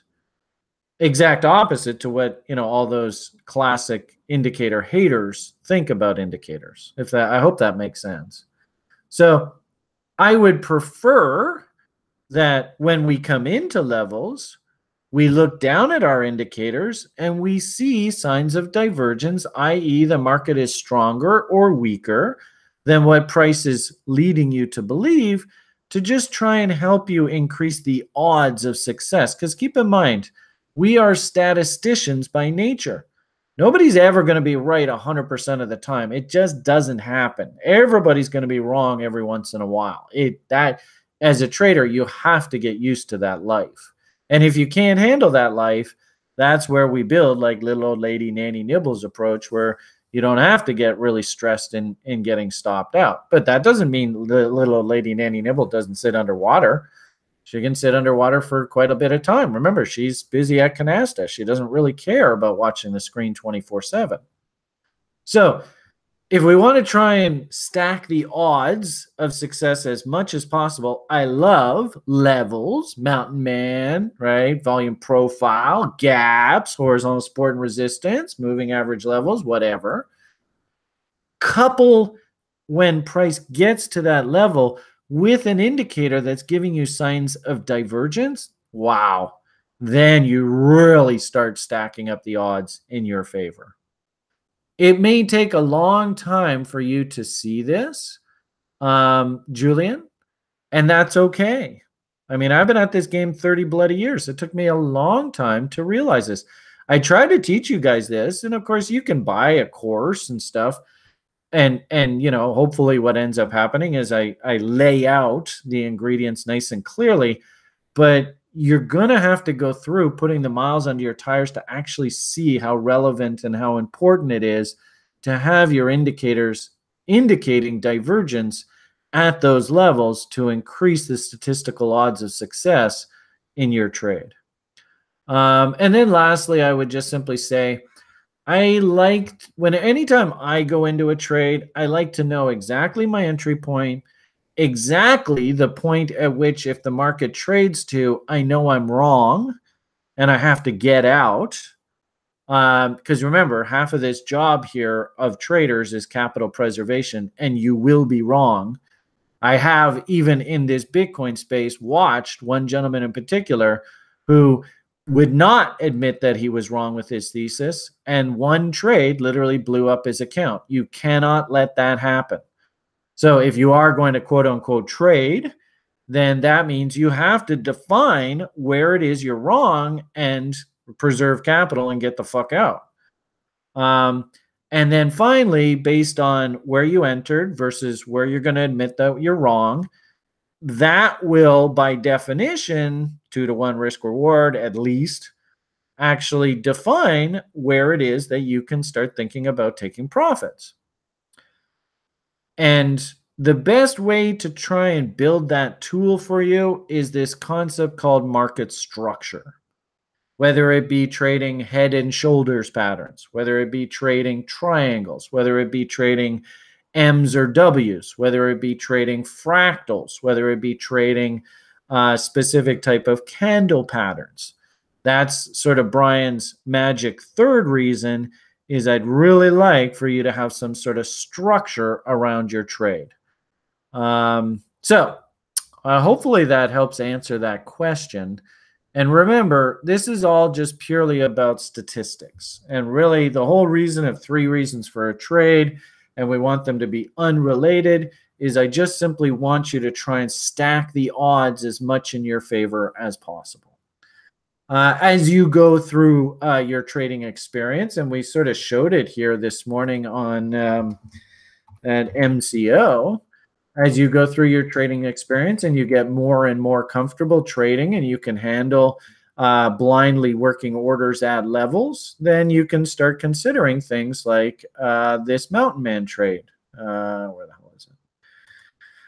But for new people to trading, I kind of think that this is asking a little bit too much of you. Psychologically, this is extremely taxing to be able to just go in and blindly buy this level, because in essence, we have no defined downside risk here. Mountain Man trading is not easy. And of course, hopefully you can see as we're coming down here into this Mountain Man level, what do you think the public is thinking? What do you think the majority of people who are actively watching this are thinking through this? The negative sentiment is the strongest at this point. And I absolutely guarantee you, as you're coming into this level, you're going to be like, oh, fuck, this thing's going to zero. You know, if you want to wait, you can see the divergence. You can see how we like to use overbought, oversold indicators, our Willie, you know, as anecdotal evidence. Maybe the indicators here are going to help you be able to step up. And then finally, to frame your trade, if I was interested in this Mountain Man level, I think I would actually really be hunting this inside bar, or what's called a Harami here.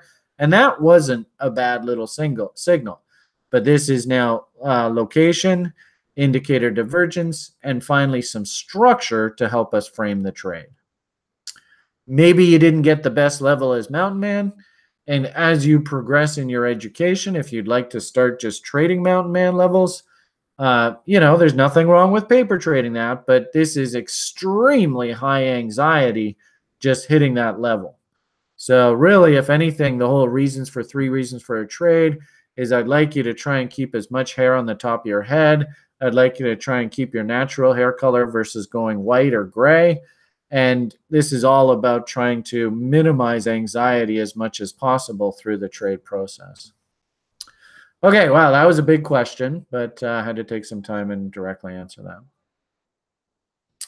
Okay, Marat asks, isn't the VIX just a theoretical construct? So it's a mathematical construct to measure risk or the movement of an index. It's no asset, nothing behind it. Yes, to a certain degree. The VIX itself is what we call a derivative. It derives its value off of something else. What does it derive its value off of? And this is where VIX gets a little tricky, because unless you understand the nuances of options pricing and the way that options trade, the VIX doesn't make any sense at all. What you have to understand with options is that they are derivatives. They derive their value off something else, but there's no intrinsic value for most options. How do they actually come up with their price? Well, it's all just floating in the marketplace. And it's just, think of insurance products, flood insurance, right? Let's say you live by a river, but the river hasn't flooded in 100 years. Is anybody going to be thinking about buying flood insurance? No. Are the prices for flood insurance going to be high? No, they'll probably be pretty low. Does that mean that flood insurance is a good or bad thing? No, it makes no difference. But remember, these prices are just based on supply and demand. It's a derivative, right? Is there any value to the insurance policy? No. The value of the insurance policy is if it does flood, well, then you can collect. So the point here is that when is the demand for flood insurance going to be the highest? Is it going to be in the middle of a drought, 100-year drought? We haven't seen water around here in forever. Is there going to be any demand for flood insurance? No, prices are going to be really low. All of a sudden, a flood happens. Everybody gets wiped out. What do you think the demand for flood insurance is going to be? It's going to go through the roof. And of course, prices in the open marketplace for options are just based purely on supply and demand. And so as a result, prices for those options can get bid up if there's like a stock market crash or something, and people are all scrambling to try and buy stock insurance. So that's what the VIX is actually predicated on. It's built on what they call implied volatility. And implied volatility is that extra premium, either built into price or not in price, either one or the other. And in essence, the VIX, a high VIX, means that there's a whole bunch of that volatility premium built into the market in these options prices. A really low VIX means that there is very little volatility premium built into prices. Is there any intrinsic value to the VIX itself? No. You're absolutely right there. Very advanced conversation. Really, for most of the purposes of our conversation here, through daily briefs and stuff, all we really want you to do is just acknowledge the VIX is a proxy for investor fear. And most importantly, we just want to look for M's and W's. Whoops. So actually, I think I just changed the S&P chart. Let's see if I can do this. Hold on. So, if you are looking at the VIX, and this is sort of how we introduce it for the level 1 program, we talk about using these kind of sentiment indicators, sentiment barometers to help us in our sort of market expectations. And really all we want you at this point, basic level 1 kind of thinking is W's imply that more fear is coming into the market.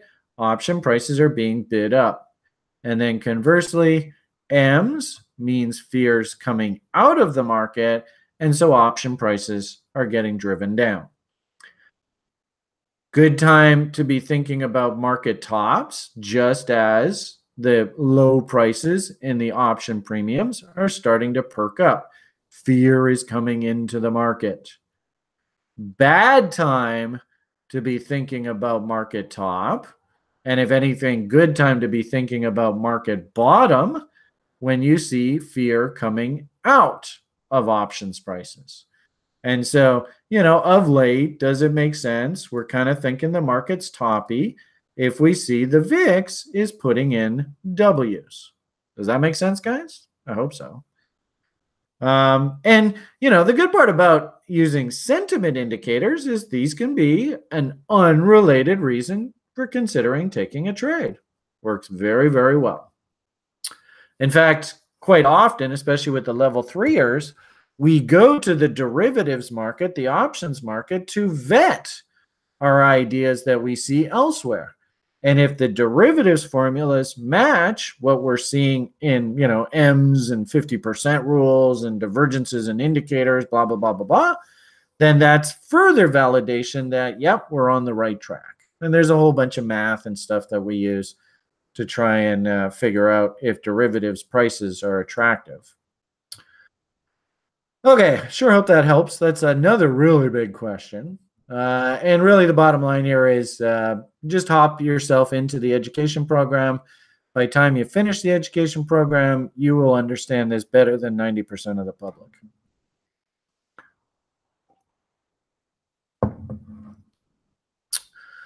One more question, if that's okay. No, fuck you, man. I'm just kidding. Look at that. Actually, we talked so long, we lost Shane. How can you use futures of BTC to manipulate prices when they are settled in cash and don't involve actually buying BTC? Cheers. Well, I mean, technically, how am I going to explain this? Actually, you know what? Why don't we leave this? That's a big question. So why don't we leave that for broiler chickens? And we'll sort of walk through how that works, because that's an even bigger question than these. Okay, could you take a look to see if FCT is the sort of coin that Thomas is talking about popped last year? The kind of coin Thomas is talking about? I don't know what reference that is into. I'm sorry. I can just give you my 2 cents on FCT right at the moment. What's weird is a year or two ago, man, people absolutely loved this Factom. It was like the next best thing since sliced bread. And what's really weird about Factom is theoretically it was supposed to be inversely correlated with Bitcoin. So if Bitcoin price was going up and Factom sort of topped out, let's see. Yeah, so you can see Factom bottomed heading into the end of the year because, as Bitcoin was face ripping, this thing came off. It was supposed to be one of these sort of, anti-hedges. But clearly something is completely disconnected here. With regard to just simple, am I interested in Factom here as a trade? We're coming up against the low end of ranges, so that really shouldn't surprise us. That, nibble kind of strategy is very attractive as well, too. I do like the fact that we are below value here. That's good. And you should, at 125, all you got to do is see a move back to the POC to get a free position. So actually, that's not such a terrible idea to be thinking on the long side down here. Somebody wants me to go look at this on Polo. All right, well, okay, so on Polo, you can see the original bottom was way down here. We haven't quite gotten below value. Good old Hoagie and all our level 2ers, they know this. They should know this pretty well. But Hogue loves to be a buyer below value. So you can see if you wanted to go over to Polo, maybe we have some sort of big FU dump. I wouldn't even be surprised, to be honest with you. And actually, I'm surprised. Don't we have sends? Oops, something wrong here. Sends. I thought I saw a gap down here. Let's see. Where's send script? Oh, there it is. Yeah. So, and this is kind of like what we saw on Dash on Polo. We might see a nice little dump right against the original lows here.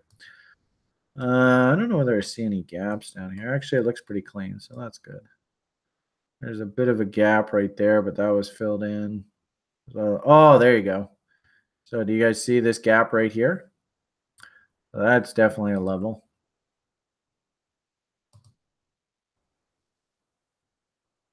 Ooh. And then there's also this huge gap right there. So let's zoom out and see where we are relative to those levels. We might be coming into those levels. So that would be good. Let's see. Boink. So we still got a little ways to go. Interesting. Remember we talked about that first gap. right? That big gap. Look how they came down, filled that gap in, took it away from there. So I wouldn't, and actually we should probably, it doesn't look like there are though. Looks like the next gap was way up here. So this is fairly clean through here. So yeah, if anything, and interesting, look at that tail. Look how it came right down into that level and then turned.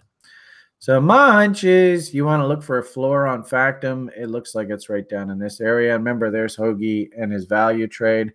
So that's at 0.001, and we're at 0.0014. So we could still go a little bit lower.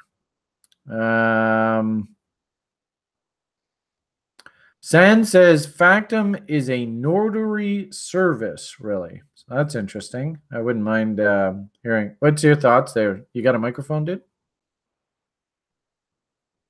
Doodle-doo. You got a microphone. I do. So right. What do you mean by that? I don't understand. So what it does, it's like the original thinking was that they would be stamping documents, and once in a while they would synchronize with the Bitcoin blockchain. Yeah. So they would make, like, of all these documents they have a stamp on. It could be land titles or whatever, and they would bundle them together, and they would they would have like a hash of the state of the Factum blockchain, and they would put that hash on the Bitcoin blockchain. So that's really what it is, right? Did it work? I think, well, we haven't heard from Factum for ages, so I actually don't know. The last big thing I heard from Factum was before 2017, I think, when they went into cahoots with, I think, Chinese government or something, local government, about registering land ownership, and also they did some stuff in South America, like the same kind of stuff. But it has been ages, so this is I need to. It's surprising how quiet these guys are gone. Remember, everybody used to love this thing, eh? Yeah, me included. I thought it was awesome what they were doing, but yeah. So I still like the coin. I still like the idea, and if anything, guys, this is a perfect analogy of just being patient and disciplined and waiting for levels and buying when nobody is the slightest bit interested. Looks like this Brian Beamish guy's at it again. Jesus, this guy he's just nonstop pain in the ass. All right, what do you got for us here? I'm just kidding, Alex. You're fucking awesome. 463. Wow. What's up, dude? Sorry? That's just the last page on bitcointalk.org. So. Okay. And when was the last post that they had here? That's pretty recent. It's June 20. Oh, that's good. Oh, yeah. Okay, well, the fact that they got like 400 or 500 pages here and they are still posting, it looks to me like they're it's a going concern. Here is, if anything, this is a perfect example of if while everybody's paying attention to Bitcoin and Ethereum, if you can just slowly slide into these kind of names and just accumulate positions, when the sensibility of this space and people get back to actually building projects and stuff like that, I could very easily see. You could see the resistance levels there. A little bit of a nutso blow off top, but there. What do you think the odds are that at some point over the next year or two, price is going to trade back up into this level? I think extremely high. So, do we bottom here? Do we bottom here? Any way you shake it, that's like a 3 or 4 times 4x, right? On your money. Is it worth our while as speculators to go in and start, building positions and names like this here? Absolutely. Is this sexy? No. Is it kind of boring? Yep. Do you think anybody on CNBC has a fucking clue about this thing? I can tell you, I bet absolutely not. They have no idea. All right, they're still chasing the stupid ripples and stuff of the world. This is the kind of name that's going to make you money down the road. All right. And I'm not quite sure what Thomas's reference is there. I'm sorry, John. Maybe you can elaborate a bit more there. Okay, could you touch base on how to interpret BTC futures data? Okay, well, we did that a little bit above, so maybe watch that. Or maybe the CFTC is more interesting. Oh, interesting. CFTC is putting something out now. Okay, well, so this is basically that same report. It's just that this is the report generated off of the government website. And if anything, guys, this is an excellent testament to how governments work. Do any of can anybody tell me what style of printing this is? And does anybody in the world still use these kind of printers? Isn't that ironic? Right? I mean, and the funny thing is here, like locally in British Columbia, right? I deal with governments all the time because of my son and his special needs, and it's remarkable how backwards they are. I mean, they're still using like computers that are like DOS based. It's ridiculous, but that's the way governments are. So, ironically enough, the biggest anecdotal piece of information that we can take out of this report is these guys are goddamn dinosaurs. But that's the way governments work. They will only change if they are forced to. Okay, we made it through the end of the list. All right, so we had to take about an extra hour there today to do that. So, yeah, I know, San. I know. I'm just being silly. Okay, so I hope you guys enjoyed that extra bit. We got caught up on the requests. If you have more requests, please feel free to post. If I didn't completely answer your question, we have one more to talk about how market participants are going to use the cash settled futures and how that relates to actual Bitcoin positions. We'll talk about that maybe on the Broiler Chicken show. But in essence, I think I've talked way too much. We've been going for a couple hours here. So, all right, guys, you have yourselves a great day. Ian, if you could maybe stick around, I wouldn't mind having a bit of a chat with you. And Alex, I don't know. Do you want to take us out here? Have yourselves a great day, everybody. All the best. And bye for now. Maybe I should leave you to